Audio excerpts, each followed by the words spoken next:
মা, কিছু খেতে দাও, খেয়ে দে কাজে বেরোবো।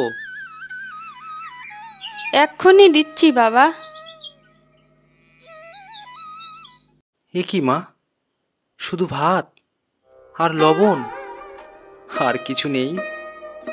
ঘরে সবজি আনাজ কিছুই নেই বাবা। ঠিক আছে মা, বেরোনোর সময় বাজারের থলেটা সাথে দিও। দেখি যদি কিছু সবজি কিনে আনতে পারি। আসি মা। আয় বাবা, সাবধানে যাস।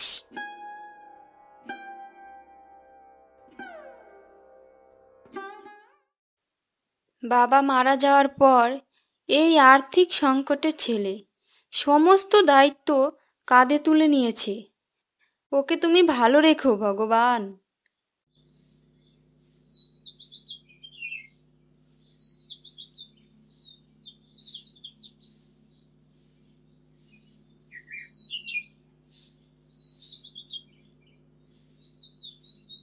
কি ব্যাপার রাজু, সপ্তাহখানেক আগে টাকা ধার নিলে, এখনো সেই টাকা শোধ করলে না? দিয়ে দেব মাধব কাকু, জমির ফসল কেটে সেই ফসল বিক্রি করেই আপনার সব দেনা শোধ করে দেব। ঠিক আছে।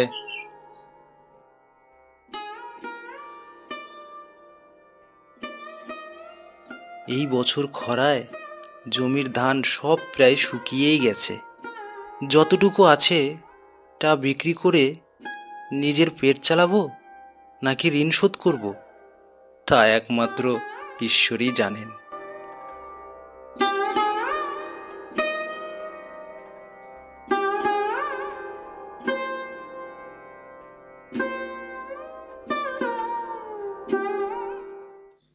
জল, একটু জল।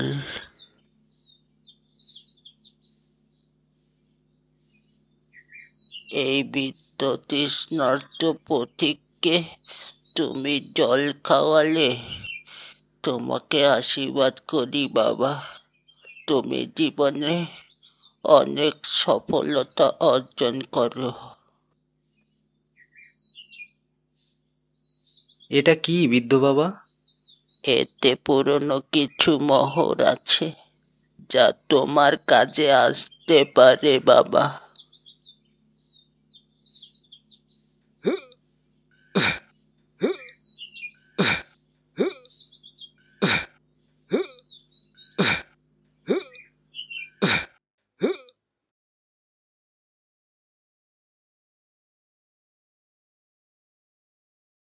সন্ধ্যা প্রায় নেমেই এলো।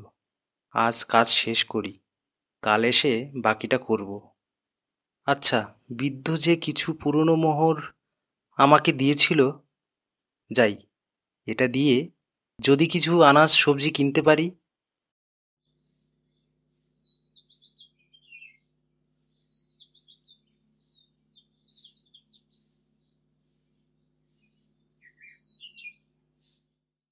আরে, এটা কি দিলে? এটা দেখে তো অনেক পুরনো মোহর মনে হচ্ছে। এটা চলবে না ভাই, তুমি আসল মোহর দাও।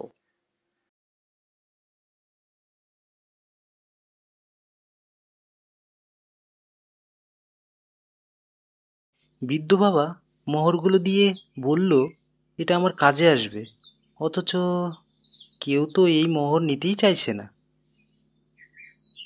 আরে রাজু, একা একা মনে মনে কি বিড়বিড় করতে করতে হেঁটে চললে? আরে আশ্চর্য মশাই, প্রণাম নেবেন।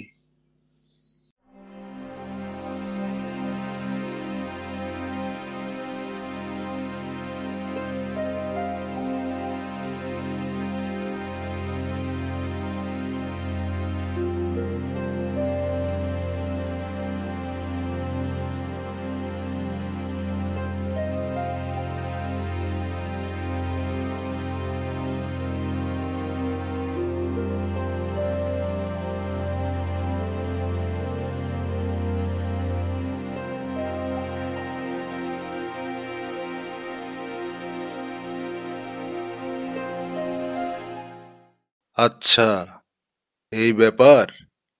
কই দেখি, একবার সেই মোহরগুলো। এগুলো তো বহু পুরনো মুদ্রা আর বেশ মূল্যবান, যার মূল্য এই বাজারে আকাশ ছোঁয়া। তাই?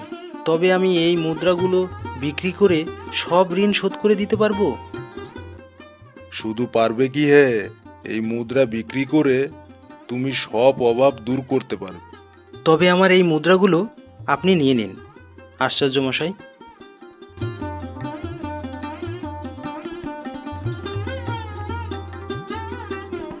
এরপর রাজুকে আর পিছন ফিরতে হয়নি।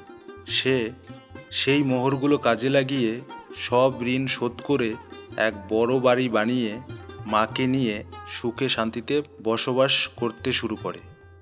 এই জন্যই বলে, সেবা আর সততা থাকলে কোনো না কোনো দিন ভগবান ঠিক একদিন মুখ তুলে চান।